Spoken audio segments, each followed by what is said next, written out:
요즘에 저를 좀 사칭하는 불법 리딩방이나 텔레그램 또 단톡방들이 굉장히 좀 많아지고 있는데 각별히 여러분들이 좀 주의를 했으면 좋겠어서 이렇게 좀 영상을 찍게 됐고요. 실제 피해 사례들도 좀 있는 것 같아요. 저는 이런 리딩이라든가 이런 걸 전혀 하고 있지 않거든요. 저를 사칭한 어떤 문자가 온다거나 그런 걸 받으셨을 때는 그냥 무시를 하시거나 꼭 신고를 꼭 해주시면 좀 좋을 것 같습니다.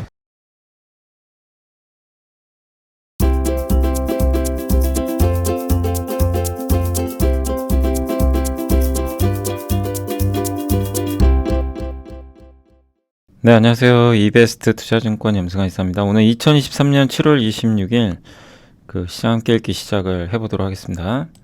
오늘 여러분도 아직 좀 장중인데요. 1시 45분인데 제가 오늘은 아마 2시 반까지만 해야 될 것 같아요. 그래서 1시간 뒤는 좀 못 해드리는 거 양해해 주시면 좋겠고, 일단 오늘 좀 정말 심하죠. 예. 지금 2차 전지주도 아침 급등에 비해서 많이 밀렸는데 난리가 아닙니다. 지금 시장에 누가 봐도 이건 정상적인 장은 아니죠, 당연히.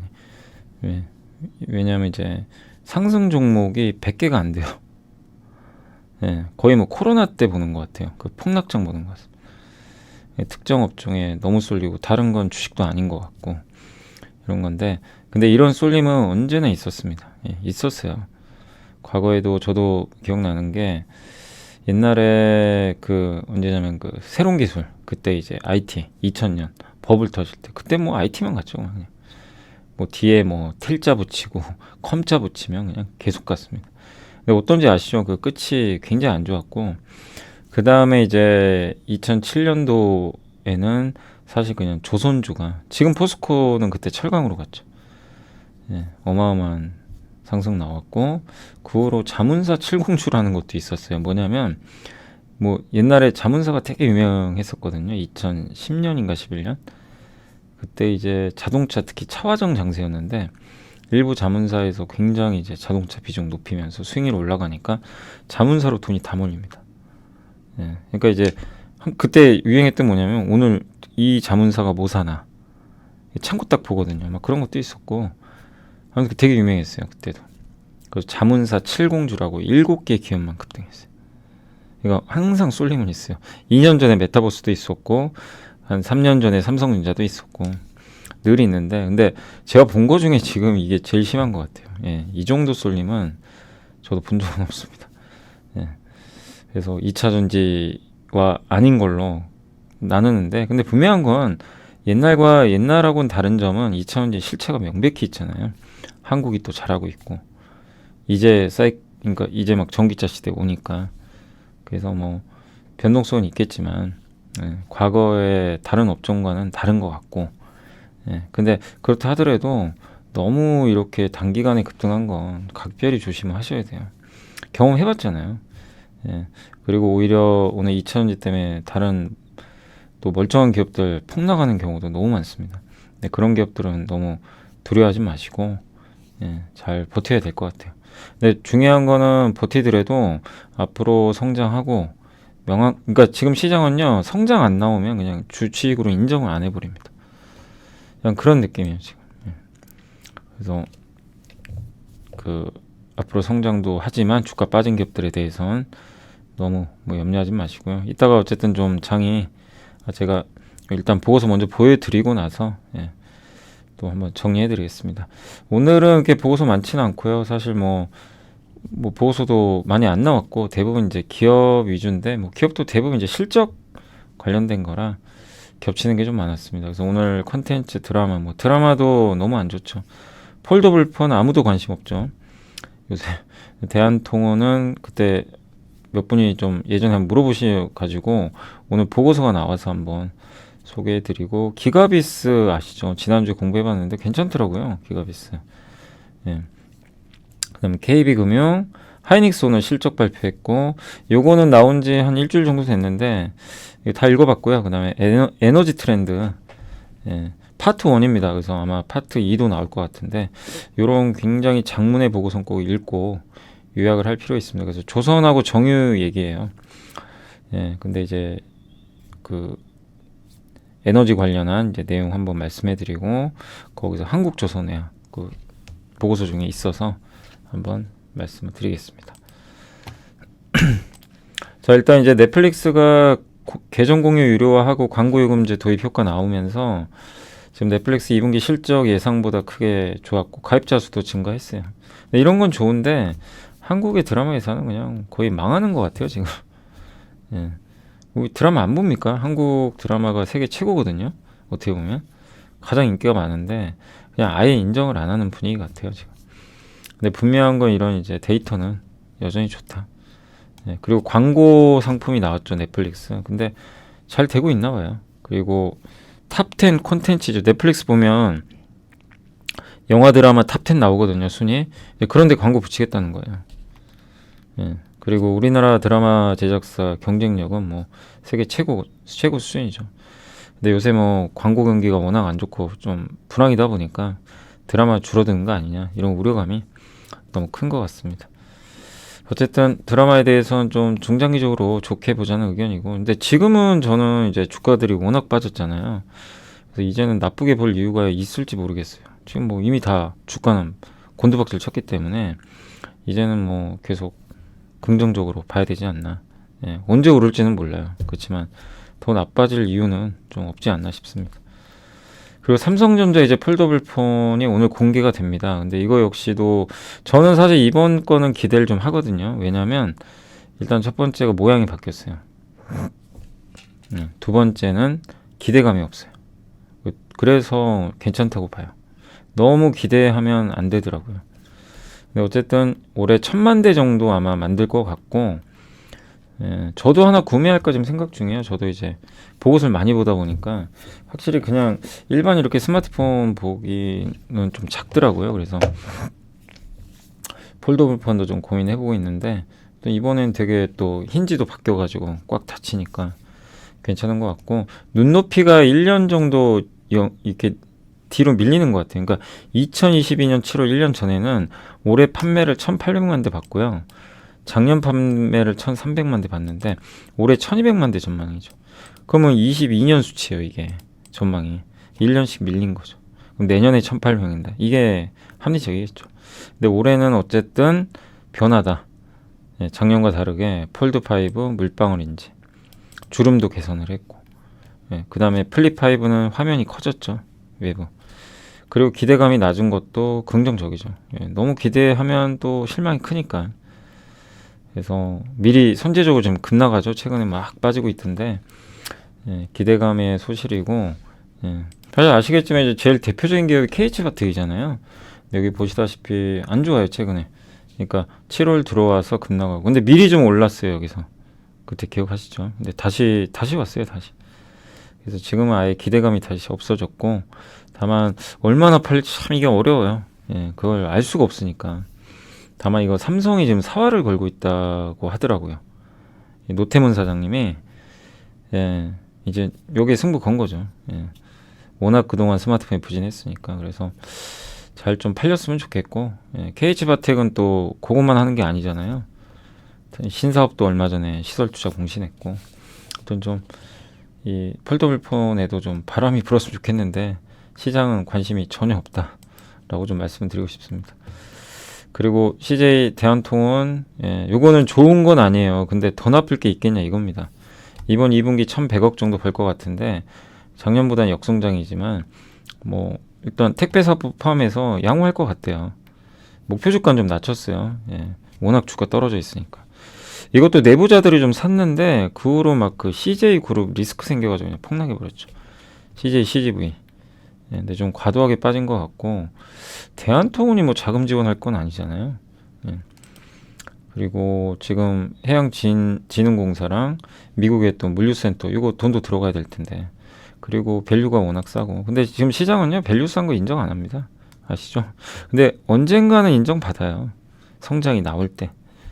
그래서 올해까지는 성장이 나오기 좀 어렵지만 역으로 내년엔 좀 좋아지겠죠. 그래서 너무 그냥 부정적으로 보지 마시고, 그때 이제 제가 라이브 할 때 한번 몇 분이 물어보셔가지고 오늘 보고서 나온 김에 너무 걱정하지 말자, 그 의견을 좀 말씀드리고 싶어서 여기 보고서 좀 가져왔습니다. 예. 기가비스는 저는 이제 이 신규 상장 기업이라 저 잘 몰랐거든요. 근데 지난주에 이제 보고서 한번 봤더니 괜찮아요. 내용이 되게 괜찮더라고요. 그래서 계속 공부해 보세요. 그래서 오늘 나온 보고서 중에 제일 긴 편인데 우리 지난주에 한번 공부해봤지만 이 회사가 두 개 만듭니다. AOI는 이 기판 있죠. 기판 내부를 들여다보는 검사 장비고요.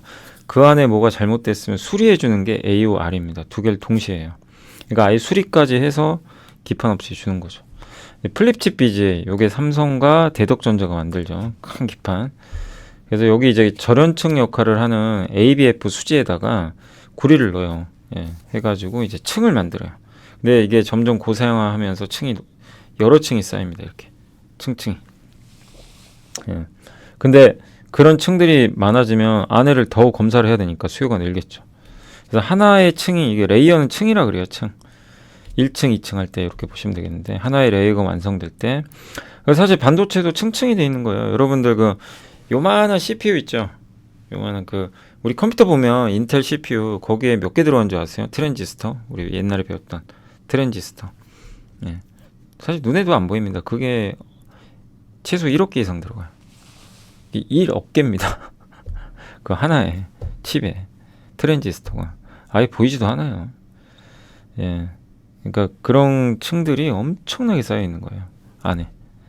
여기도 마찬가지예요. 레이어 층들이 쌓여 있는데 그런 것들이 많아지면 검사를 많이 해야죠. 근데 이제 중간중간에 쇼트 분량이 나오는데 그게 뭐냐면은 구리를 넣는다 그랬잖아요. 금속 회로. 근데 구리 패턴이 이게 떨어져 있어야 되는데 붙어 있는 경우가 있대요. 그러면 그거를 수리해 준다고 합니다. 근데 열에 약하기 때문에 이 레이저로 쏘다가 열에 약하니까 이게 손상이 입을 수 있잖아요. 근데 구리 회로만 정확하게 타겟팅을 해준대요. 그것도 기술인 거죠. 예. 그래서 불량기판 수리해서 고객사들한테 넘겨주면 고객사는 너무 좋죠. 원래는 보통 이러죠. 검사한 다음에 수리는 이제 알아서 해야 되는데 다른 데 또 맡겨야 되는데 기가비스가 그냥 다 해주는 거예요. 거기다가 유명한 기판 제조회사 대부분 고객 이비덴, 신코, 유니마이크론. 이 유니마이크론이 TSMC 쪽에 이번에 AI 반도체 있죠. HBM3. 그거 이제 납품하는 걸로 알고 있거든요. 근데 그러면 어떻게 보면 HBM 또 관련 주기도 하죠. 또 삼성전기. 예. 이게 여기만 필요하나요? 이제 자동차에도 들어가고 플립칩 BGA. 그러니까 전방 산업이 HBM하고요. 자동차 둘 다 열려 있는 회사로 보시면 좋겠습니다. 그래서 어쨌든 이제 더 많은 양의 전기적 신호 빠르게 전달하려면 점점 더 고다층화, 미세화, 회로수 많아지고 기판은 복잡해지고 칩은 점점 커지고 그러면 이거는 기가비스한테 되게 유리한 현상이다. 예. 그리고 장비 선폭도 되게 미세한 것까지 검사가 가능하다고 합니다. 그리고 연평균 패키지 기판이 10%씩 성장을 할 거고 기판 제조사 5곳 합산 설비 투자 규모가 1.9조 원, 2.5조 원, 4조 원 이렇게 돼 있는데 어쨌든 이제 설비 투자도 꾸준히 늘어나요. 계속해서. 그러니까 이렇게 항상 말씀드리지만 이런 걸 보면서 전방 산업을 한번 고민을 해보세요. 일단 기본적으로 전방 산업이 이렇게 되는데요. 내가 넘어져도요. 크게 안 다칩니다. 좀 비싸게 사더라도. 근데 제일 안 좋은 게 예전에 롯데하이마트, CJ, CGV 같이 전방이 완전히 이렇게 급격하게 꺾이는 산업들 있죠. 여기선 넘어지면 그냥 일어나질 못해요. 그래서 항상 1순위는 항상 기업 보실 때 이 회사가 속한 전방 산업을 꼭 좀 봐세요. 성장하는 산업인지 장기적으로. 예. 그리고 그 다음에 봐야 될 게 그럼 이 기업이 그럼 성장하는 시장이다. 오케이. 그럼 두 번째로 봐야 될 게 뭐냐면은 경쟁력을 보셔야 돼요. 이 기업 그럼 영업이익률 같은 거 보는 거예요. 흡프스프 아시죠? HPSP. 예. 그게 영업이익률 50% 나오잖아요. 독점 회사잖아요. 진입자가 없는 게 좋아요, 사실. 물론 없을 수는 없어요. 경쟁자가 진짜 없는 거는 거의 없고 있긴 있는데 그렇지만 이 회사만의 강점이 있는지 삼성이나 하이닉스가 아니 삼성 하이닉스가 아니라 저 기판 회사들이 왜 기가비스 걸 써야 되는지 이걸 증명을 해야 되는데 그게 맞으면 그것도 합격인 거죠. 그 세 번째가 이제 돈도 잘 벌어야 되겠죠. 전환사채 이런 것도 좀 봐야 되고 대주주까지 보면 좋고요.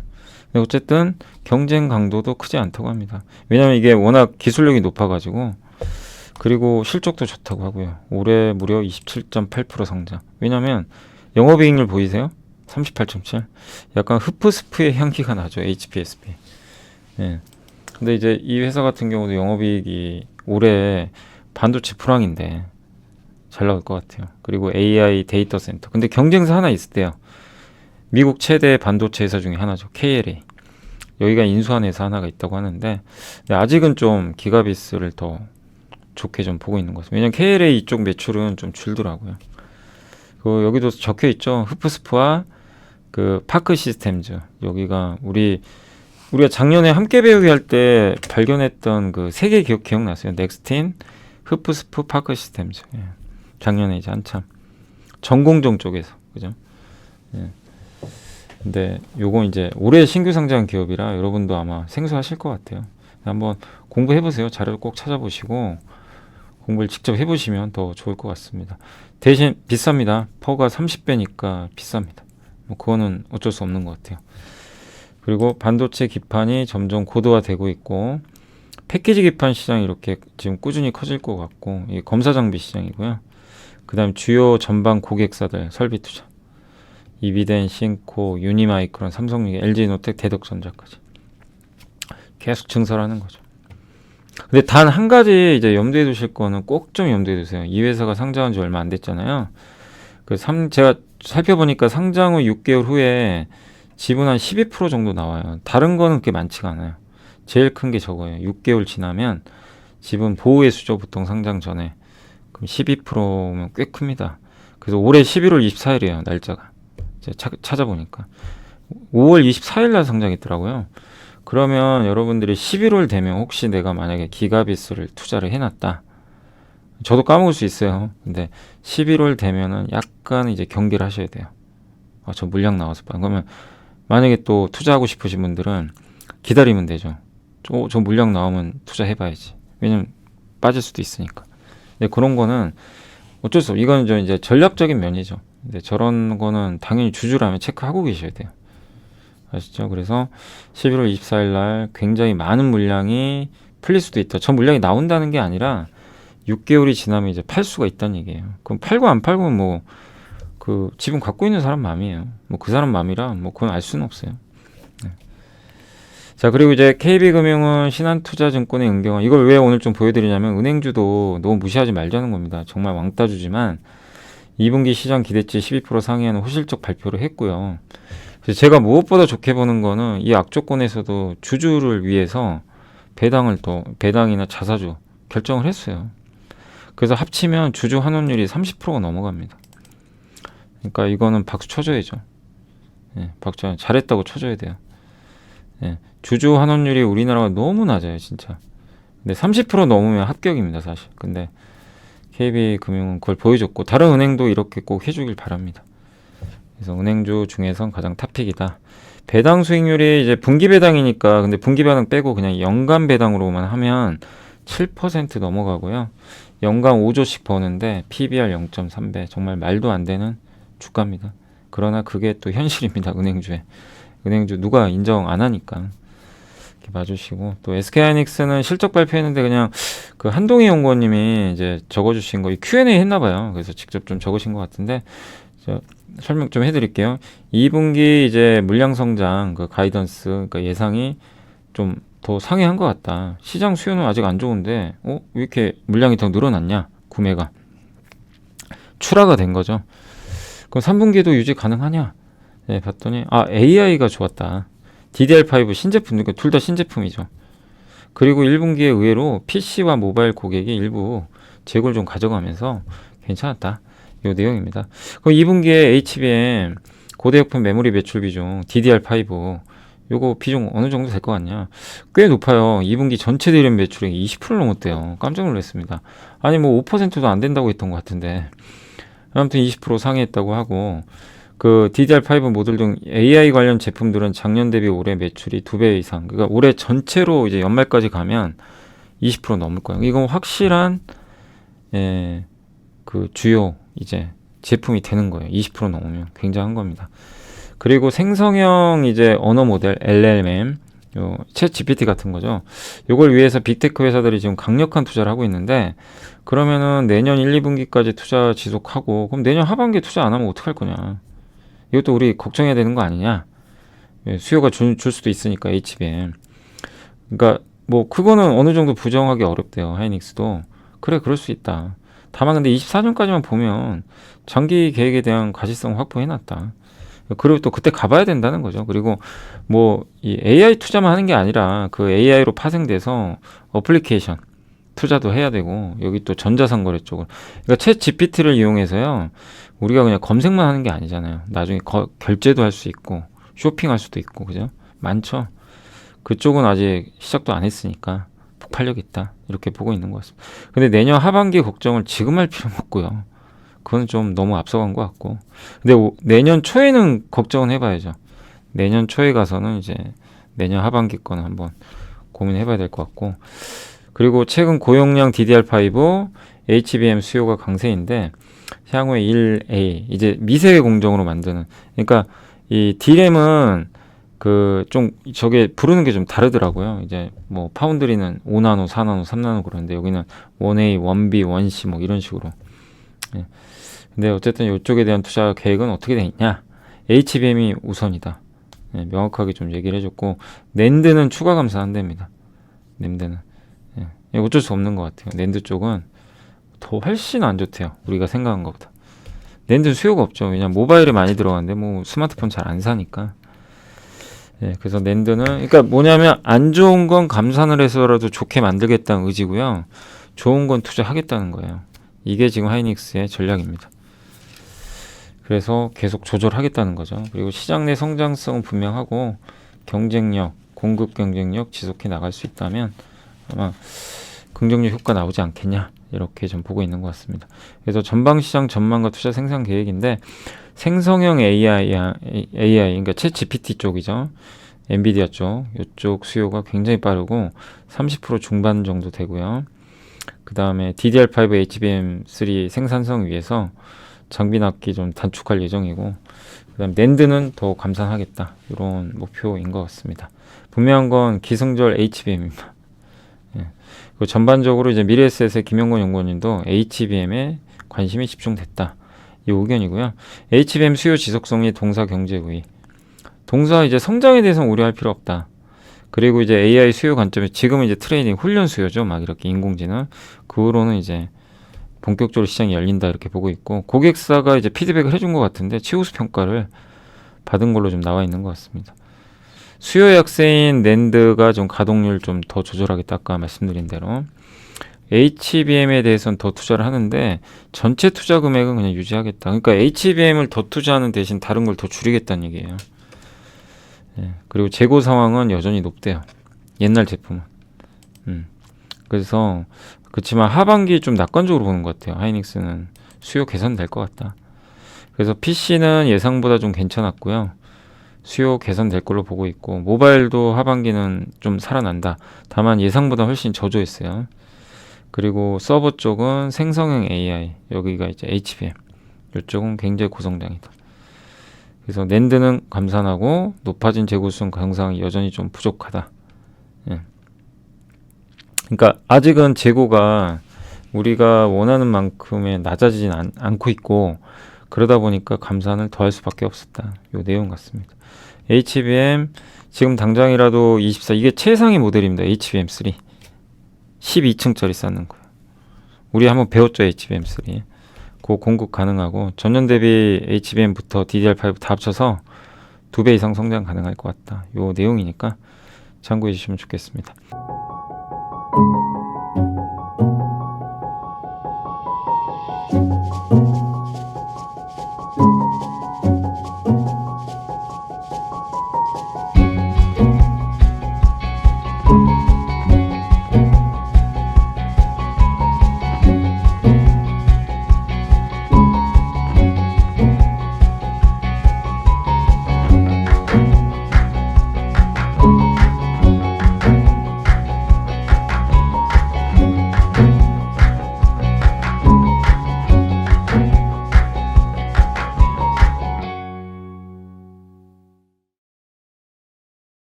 그리고 에너지 트렌드 이제 파트 1인데 에너지 전환 지연 길고 긴 줄다리기 이제 파트 2도 나올 거예요. 굉장히 아니 흥미롭게 읽었어요. 그래서 SK증권에서도 좋은 쪽 리포트 써주셨고 일단 에너지 시장은 저희 당사 최진영 연구원님도 항상 언급했지만 상저하고 하반기에 괜찮아진다. 그래서 정유업종도 그때 막 S-오일 폭락했을 때 긍정적으로 좀 봤던 이유가 일단 이제 하반기에 개선되니까. 예, 근데 실제로 맞았죠. 유가 많이 올랐어요. 거의 80달러까지 왔어요. 지금 벌써.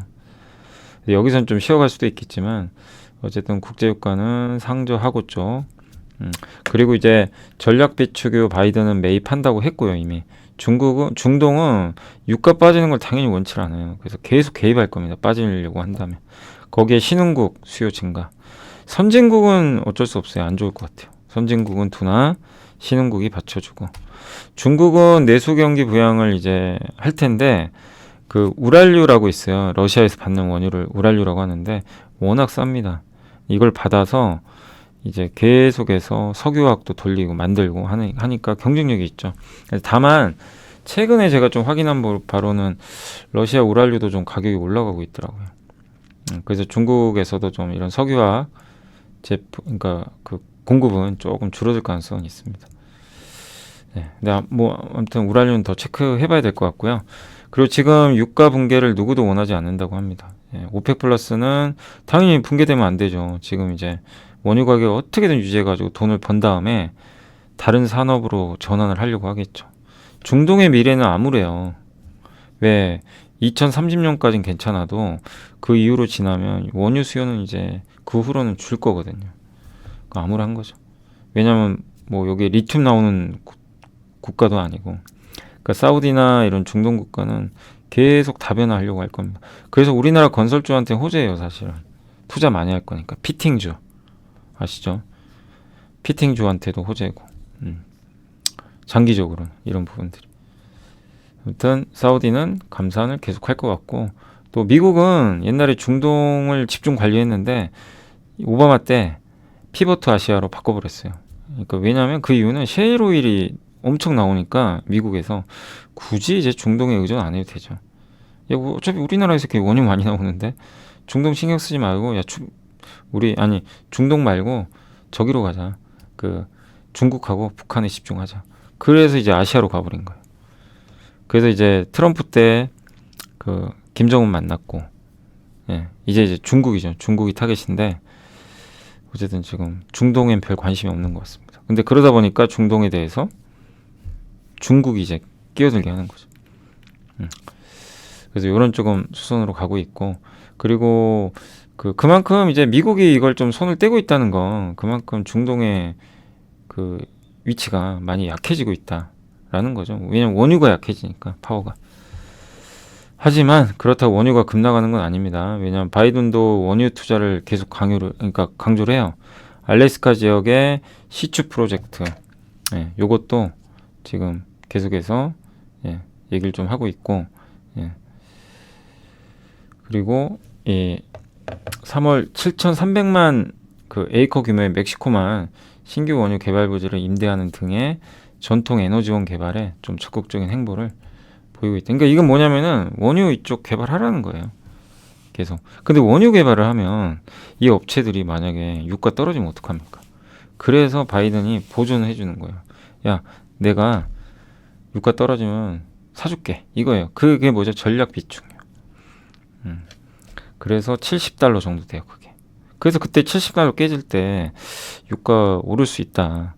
왜냐면 이제 미국이 전략 비축이면 사주기로 한 거거든요. 그러니까 이제 어느 정도 예상을 했던 거죠. 그러니까 실제로 이제 올라오고 있죠. 그 중동과 미국 모두 유가 하단에 대한 어떤 니즈는 충분하다. 중동은 당연히 떨어지길 원치 않고 미국도 너무 떨어지길 원치 않아요. 왜냐하면 이제 저런 그 원유 개발하는 업체들의 또 보존도 해줘야 되다 보니까. 그 중국은 이제 리오프닝 하면서 어쨌든 수요는 늘고 있고요. 인도도 좀 좋아지죠. 인도도 자동차가 지금 인도는 뭐 호황이죠, 완전히. 인프라 투자도 많이 하니까. 예. 석유 수요. 그리고 글로벌 주요 기업들이 COTC라는 게 있어요. 뭐냐면 원유를 석유화학으로 바로 바꿔버려요. 예. 원유를. 예. 이 정유사들이 바로 원유를 그냥 석유화학 제품으로 바꿔버립니다. 그걸 COTC 공법이라고 하는데 옛날에 이제 NCC라고 있어요. 한 단계 건너뜁니다. 나프타를 뽑아낸 다음에 요 나프타를 저기 뭐 롯데케미칼에 주면 롯데케미칼이 그거 가지고 에틸렌 만들어요. 근데 지금 그게 아니라 S오일이 그냥 자기가 원유 가지고 바로 에틸렌 만들어 버리는 겁니다. 예. 그건 이제 석유화학한테 되게 안 좋죠. 석유화학은 강력한 경쟁자가 또 생기는 거예요. 근데 원유 회사들은 어쨌든 이렇게 좀 하겠다는 게 목표고, S오일이 그래서 뭐 최근에 저거 투자하고 있죠. 우리나라 저기 울산 샤인 프로젝트 하고 있잖아요. 거기에 이제 DYPNF도 공급 계약 한번 냈었죠. 예. 그게 그겁니다. 그래서 에틸렌, 프로필렌 이렇게 만들어내겠다. 요 얘기입니다. 왜 이걸 할까요? 정유회사들이.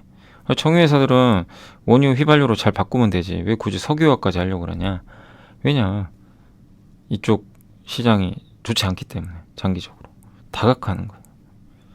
예, 석유화학으로 가겠다는 거죠. 그래서 어쨌든 이런 부분은 정유 쪽에 공급을 줄이니까 정유 업황에는 긍정적입니다. 공급을 줄이니까. 석유화학은 좀 안 좋을 수 있겠죠.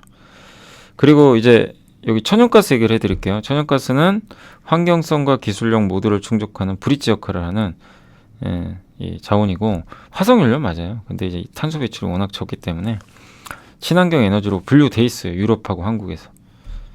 그리고 밸류체인이 굉장히 많고 생산 단가가 쌉니다. 그리고 신재생 에너지로 가자니 비싸잖아요. 이거 뭐 만들고 막 이러기까지 시간도 걸리고. 근데 천연가스는 좀 저렴하죠. 그리고 기존 가스보다 안전해요. 잘 흩어지고 발화 온도가 낮아서. 운송은 두 가지 방식인 거 아시죠? 하나는 파이프라인. 이게 러시아에서 독일로 노드스트림 통해서 가스로 그냥 제일 쌉니다. 그래서 가까운 지역에서는 PNG가 훨씬 유리하죠. 배보단 이게 낫죠. 근데 지금 무슨 일이 발생했죠? 러시아하고 독일이 안 되죠. 파이프라인 그거 망가져 버렸잖아요. 그러면 어떻게 되는가? 배로 실을 수밖에 없어요. 그래서 LNG예요. LNG는 액화시킨 거죠. 162도로 천연가스. 그러면 얼려버리면 액체가 됩니다. 그럼 부피가 확 줄죠. 600분의 1. 그래서 배에 실어서 운반해줍니다. 그래서 지금의 어떤 구조냐면 미국에서 천연가스를 시추한 다음에 그걸 얼려요. 162도로. 그 다음에 LNG로 만들어서 이 LNG 운반선에 담아서 영국으로 보내주는 거죠. 요 구조예요. 그래서 그 운반하는 선박 누가 만들죠? 우리나라 조선사들이 다 잘 만들죠. 그리고 거기 들어가는 본행제, 한국카본, 동성와인테, 밸류체인 딱 거기에 연결하는 파이프라인, 태광, 성광밴드. 딱 그림 그려지시죠. 이런 밸류체인들이. 그리고 또 저런 천연가스를 시추해서 보내줘야 되거든요. 파이프로. 이 배에 싣기 전에. 그럼 LNG는요, 액화 상태니까 스테인리스로 보내줘야 돼요. 스테인리스관. 그거 하는 회사가 세아제강치주. 이렇게 이제 연결하면 다 끝나는 거죠. 근데 이게 이 시장이 끝나겠냐 이거죠. 전쟁 끝난다고. 그러진 않을 걸로 보고 있습니다. 그래서 어쨌든 이제 수송거리가 2200마일 초과하면 LNG 선으로 운반하는 게 훨씬 유리하다. 저 가스 파이프라인보다. 그 탄소 중립할 때 LNG 수요는 늘 수밖에 없고, 연평균 3.2%. 아까 말씀드린 대로 전쟁 끝난다고 러시아 거 쓸 거냐? 아니죠. 그리고 미국에서 앞으로 수출 굉장히 많이 할 것 같아요. 그리고 지금 현재 2034년까지 계획된 것만 그 프로젝트 LNG 생산 있죠. 요게 전 세계에서 40%가 미국이라고 합니다. 근데 어떤 시나리오대로 가도 2030년에는 공급 가용 온대요. LNG 운반선. 근데 지금 그걸 걱정할 필요는 없는데 언젠가 오겠죠. 뭐 이 세상에 투자 많이 했는데 공급 가용 안 오는 건 없어요. 언젠가는 와요. 그건 필연입니다. 필연. 그게 언제 오느냐의 문제죠. 근데 뭐 마찬가지로 이 조선도 LNG도 지금 걱정할 단계는 아니고요. 근데 언젠가 오긴 옵니다. 그래서 LNG 운반선 시장 지금 근데 이렇게 느리게 온다고 보는 이유는 이 시장 구조 때문에 그래요. 일단 발주를 막 하는 게 아니라 30년 타야 되고요. 그 다음에 저기 LNG 프로젝트에 따라서 딱 정해서 발주를 해줘요. 투기성 발주가 없어요. 보통 이게 투기성 발주가 있으면 급격히 올라가던데 버블이 생겨서 망가집니다. 그런 일은 없는 거죠. LNG 수요에 또 후행하고. 그리고 너무 비싸요. 배 하나에 3,000억이 넘으니까. 그리고 LNG 다음은 암모니아선, 얼마 전에 에카 이산화탄소 운반선 현대미포가 수주 따냈죠. 최종적으로는 수소 운반입니다. 수소도 얼려요. 액화 상태로. 그럼 부피를 줄여서 운송하겠죠. 저기까지 갑니다. 그러니까 앞으로도 무궁무진하죠. 예, 액화 수산 더 어렵대요. LNG보다 더 낮게 256도로 올려야 됩니다. 기술력이 어마어마해야 돼요. 그래서 아마 우리나라와 일본밖에 못하지 않나, 저거는 이렇게 보고 있습니다. 앞으로 이제 건설 중인 LNG 프로젝트들 현재 하고 있는 거, 이거는 100%죠. 이게 282척 필요하고요. 이제 설계 단계, 요게 그 한 38개에서 475척. 제한 단계, 이거는 뭐 될지 안 될지 모르지만 357척. 그래서 가중치 여기 100%, 70%, 40% 부여하면 1년에 27년까지 봤을 때 연간 53척이 필요하답니다. 우리나라가 제일 많이 LNG 수주한 게 작년에 119척. 작년엔 정말 미쳤죠. 예, 어쨌든 굉장히 많이 수주했고 중동에서. 예, 근데 정상적으로는 저렇게 나오긴 좀 어렵고요. 다만 연평균 53척 정도 꾸준히. 근데 이것만 나오는 건 아닐 거 아니에요. 또 더 붙여줄 수 있으니까 긍정적이지 않겠나.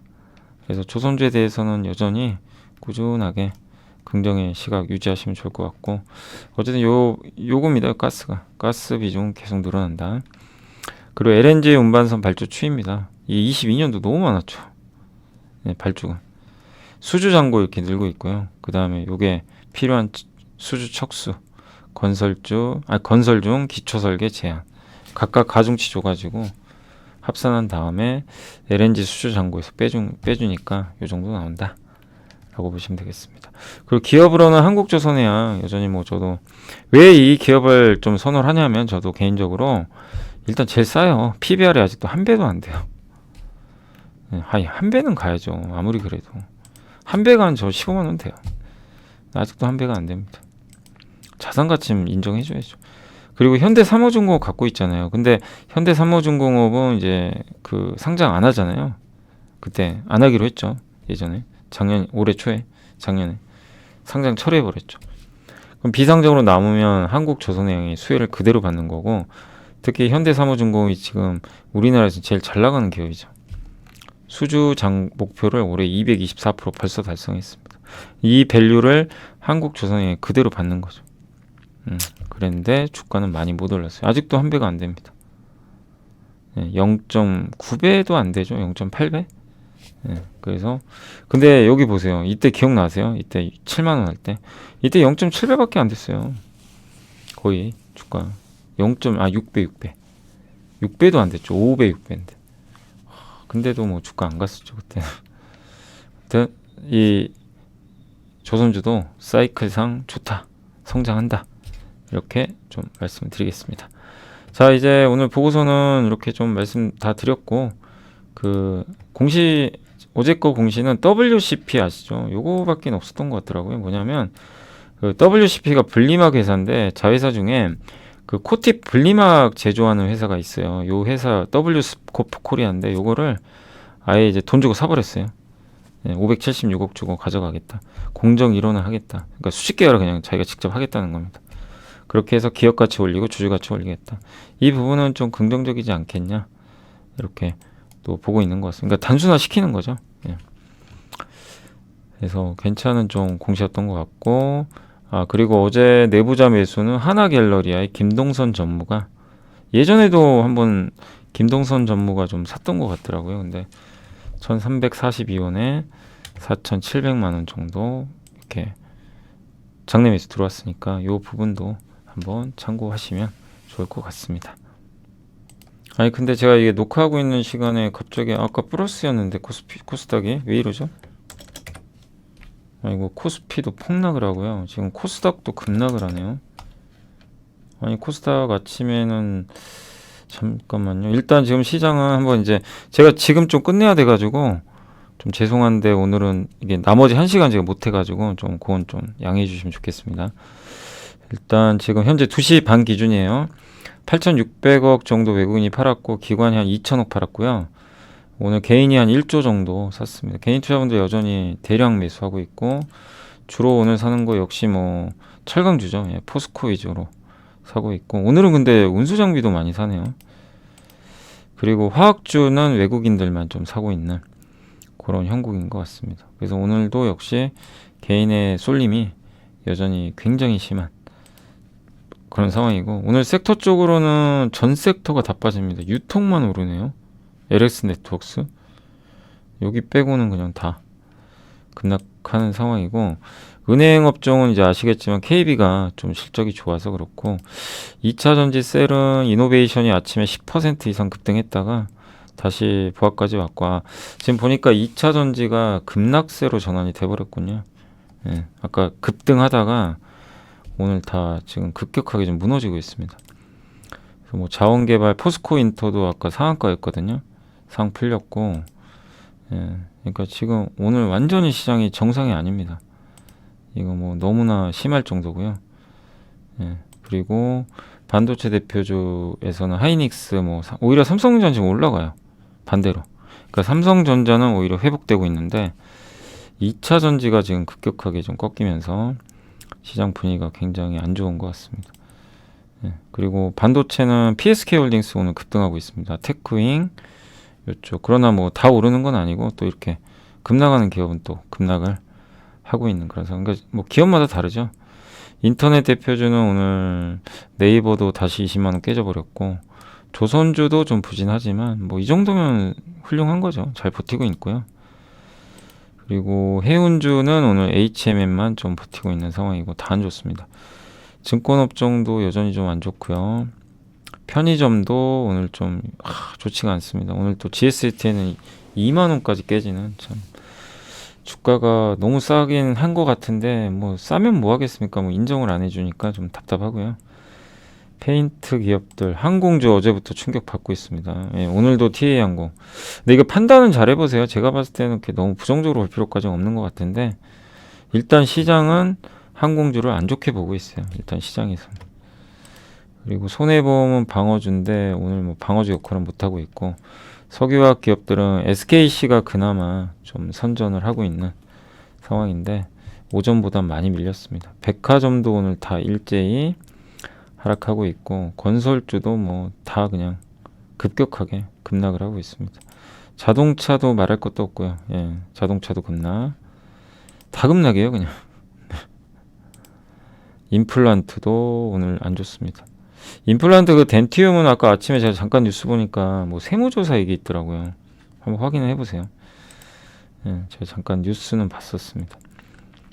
미용기기도 안 좋고, 예, 리튬이 요새 제일 좋았죠. 근데 오늘 리튬주에선 그래도 금양은 대단한 것 같습니다. 금양은 잘 버티는데 에코프로 좀 많이 밀리고 있고요. LG화학 고점 대비해선 다들 많이 꺾이고 있는 상황 같습니다. 폴더블 폰도 오늘 급격하게 다 꺾이고 있습니다. 예. 기대를 안 하고 있어요, 지금. 그리고 반도체 장비도 급락. 오늘 보시면 완전 폭락장이에요, 폭락장. 예. 난리도 이런 난리가 없습니다, 지금. 보시면. 예. 조선기자재도. 예. 근데 뭐가 문제 있는 건 아닌데요. 결국 이제 이렇게 보시면 될 것 같아요. 시장의 수급이 너무 이제 2차전지로 쏠린 상태에서 매수가 계속 들어와야 되는데 그러질 못하고, 이제 오늘 고점에서 물량이 나오다 보니까 2차 전지가 급격히 지금 무너지죠. 그러니까 어떻게 됩니까? 더 지금 시장은 충격을 또 받고, 그로 인해서 계속 기업들은 더 빠지는 그런 악순환이 좀 반복되는 것 같습니다. 이 흐름은 좀 며칠 갈 것 같아요. 그리고 또 정상화 되겠죠.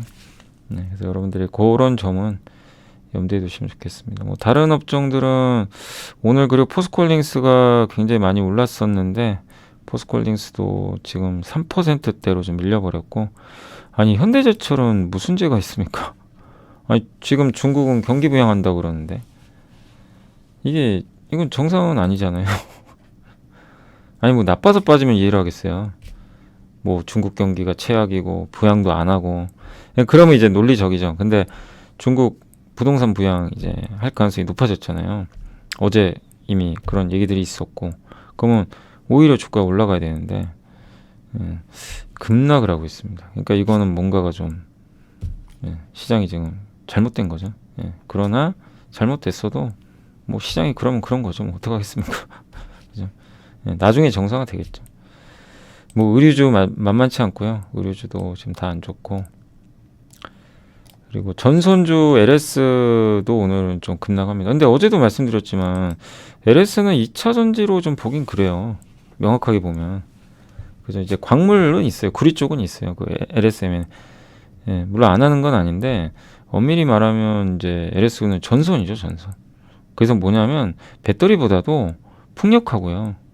저기 미국 인프라 투자 이쪽으로 봐야 되는데 어제 갑자기 뭐 2차 전지에 엮여가지고 상한가를 가져놨나. 저도 이제 LS를 굉장히 제가 긍정적으로 봤잖아요. 포스코랑 예, 지주회사 중에 올해 제일 좋게 본 게 이제 LS랑 포스코 홀딩스 두 개인데, 예, 아니 어제 상한가는 솔직히 좀 저는 납득이 안 갔어요. 좀 이해가 안 갔어요. 예. 그러나 뭐 그게 또 시장이니까 받아들여야 될 것 같습니다. 아무튼 말씀드리고 싶은 건 명확하게 여러분들이 흥분하지 마시고, 예, 기업마다 주된 포인트가 뭔지는 꼭 이거 놓치시면 안 됩니다.